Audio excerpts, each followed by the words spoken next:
अस्सलामुअलैकुम। तो आज हम बात करेंगे डायनी XT4 जेनपाका 420 इंजन के बारे में। तो इससे पहले भी हमने काफ़ी वीडियोस बनाई हैं, तो आप चाहें तो वो भी देख सकते हैं। तो ये जो हमारी जितनी भी वीडियोस हैं वो डायनी से रिलेटेड हैं, ठीक है। तो अभी ऐसा है कि मैं चाहता हूँ कि असल में स्टैंड लेने का इरादा है, ताकि स्टैंड वगैरह मिल जाए तो मैं जाके मिसाल ले लोगे इस पेज को जो है ना, मैं ईज़िली जो है मैं आपको समझा सकूं कि इलेक्ट्रिकल इनसाइड से कि पावर फैक्टर क्या होता है, KVAR क्या होता है, KVA क्या होता है, और वो हम लोग क्यों यूज़ करते हैं और क्यों उसकी हम लोग उसकी जो है रीडिंग वगैरह लेते हैं। तो इंशाल्लाह जब स्टैंड वगैरह आ जाएगा तो फिर मैं इजीली आपको समझाऊंगा, ठीक है। तो अभी जो हमारी जो सीरीज़ चल रही है वो चल रही है डायनी पे। तो मैं चाहता हूँ कि मैं आपको डायनी के सारे पेजेस वगैरह के बारे में समझा दूँगा, और जो भी अगर कोई मिस वगैरह होगा तो आप कमेंट करके बताएं, तो हम उस पर भी एक नेक्स्ट वीडियो बना देंगे। तो इससे पहले जो है हमने जो है मेन पेज पे बात की थी। इसके अलावा इलेक्ट्रिकल पेज पे, HYD पे, गेज पे, ठीक है, इंजन पे। तो आज हम बात करेंगे सिलेंडर पे, तो CYL सॉरी, ठीक है। तो इसको हम जैसे ही क्लिक करते हैं तो ज़रा एक मिनट दोबारा, इसको हम क्लिक करेंगे तो यहाँ हमारे पास आएंगे दो ऑप्शन, एक आएगा इग्निशन, दूसरा आएगा नॉकिंग सिग्नल, ठीक है। तो हम फर्स्ट वाले पे जाते हैं। तो फर्स्ट वाले पे जैसे ही क्लिक किया तो ये हमारे पास आ गया इसका ओवरव्यू।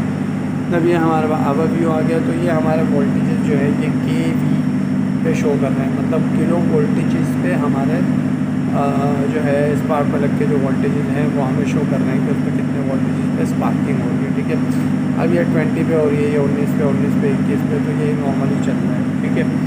अगर इसमें से कोई भी एक बढ़ जाता है तो इसका मतलब है कि या तो आपका स्पार्क प्लग सही नहीं है, तो आपका जो है स्पार्क प्लग का जो गैप है वो ज़्यादा बढ़ गया है, या तो बहुत ज़्यादा क्लोज़ हो गया है, ठीक है।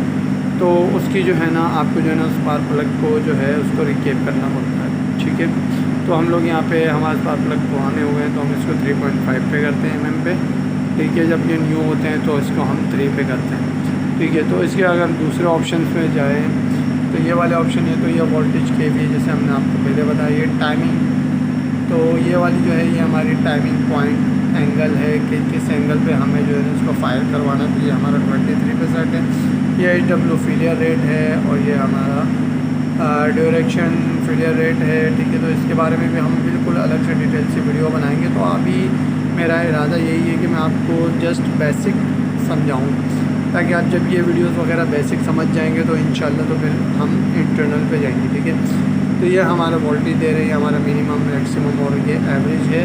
और उसके बाद ये आ रही है हमारी टाइमिंग पॉइंट जो कि 23% है। फिर ये हमारा आ रहा है HW फेलियर जो कि 0 पे चल रहा है, मतलब कोई ऐसा नहीं है।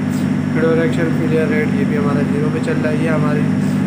ये जो है हमारी साफ़ी सेफ्टी लूप टेस्ट जो कि हमने इसका जो स्टेटस है वो हमारा हाइड हुआ, ब्लिंक हुआ है। और ये हमारा इग्निशन सेल्फ टेस्ट है जो कि हम लोग कर सकते हैं। इग्निशन वोल्टेज मैक्सिमम है, अगर इसको हम लोग क्लिक करवाएंगे तो ये हमें इसकी वार्निंग वगैरह सब कुछ देगा। और ये हमारा मिस फायर का है, ठीक है। तो ये हमारा एक ऑप्शन है। फिर अगर हम इसके दूसरे सेकंड ऑप्शन में जाएं तो सेकंड ऑप्शन हमारे पास आ रहा है नॉकिंग सिग्नल्स, ठीक है। इस पे जाएं तो ये हमारे नॉकिंग सिग्नल पे जाएंगे तो यहाँ हमारे कोई ख़ास नॉकिंग कुछ भी है।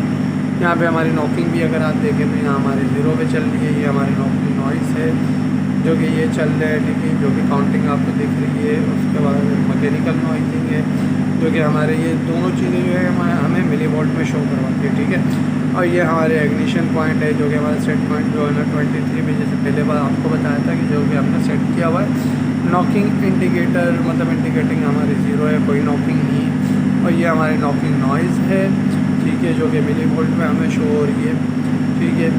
तो इसके भी जो है ना हम अलग से आपके लिए वीडियो बनाएंगे कि हमें कितना सेट पॉइंट होना चाहिए और कितना इसका होना चाहिए मिनिमम, और कितना इसका मैक्सिमम होनी चाहिए। और इसके अलावा हमारी वार्निंग जो है ये कितने पे आती है। इसके अलावा जो थर्ड है वो है मैकेनिकल नॉइस। इसके बाद जो है वो है इग्निशन टाइमिंग पॉइंट जो कि नॉर्मली आप देख रहे हो, ठीक है। तो अब ये जो चीज़ें आती हैं ये हमारी आती हैं, जो भी आपको दिख रहा है तो ये हमारा सारा साफ़ी से रिलेटेड है, ठीक है। साफ़ी जो इंजन के पास जो लगी हुई थी, एक जो कि हेडों पे लगी हुई थी। एक साफ़ी जो है वो हमारी 2 हेडों पर यूज़ होती है, ठीक है। जो साफ़ी से हमारे 2 सेंसर निकलते हैं। जो एक होता है थर्माकपल, ठीक है, जो कि हम लोग के टाइप में यूज़ करते हैं जेन पाकर 420 इंजन पे। और एक होता है हमारे 2 होते हैं हमारे डेटोनेशन सेंसर, जो कि एक हेड पे लगा होगा, दूसरा हेड पे होगा, दूसरा हेड पे लगा हुआ होगा। तो साफ़ी बेसिकली जो है 2 हेडों पे एक साफ़ी यूज़ होती है, ठीक है।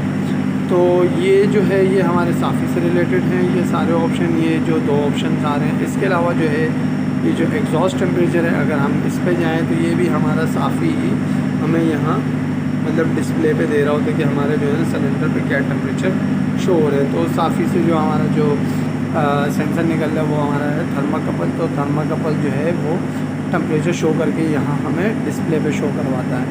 तो आगे अब ऊपर अगर ऑप्शंस की बात की जाए तो इस पर भी हम लोग वीडियो बनाएंगे, शॉर्ट से शॉर्ट जितनी कोशिश होगी हमारी। और इसके अलावा जो है ये नीचे वाले ऑप्शन हो गए, तो इस पर भी हम वीडियो बनाएंगे। इसके अलावा ये हमारा लास्ट रह गया है, तो ये आने वाली जो नेक्स्ट वीडियो होगी तो वो इस पर हम बनाएंगे, ठीक है।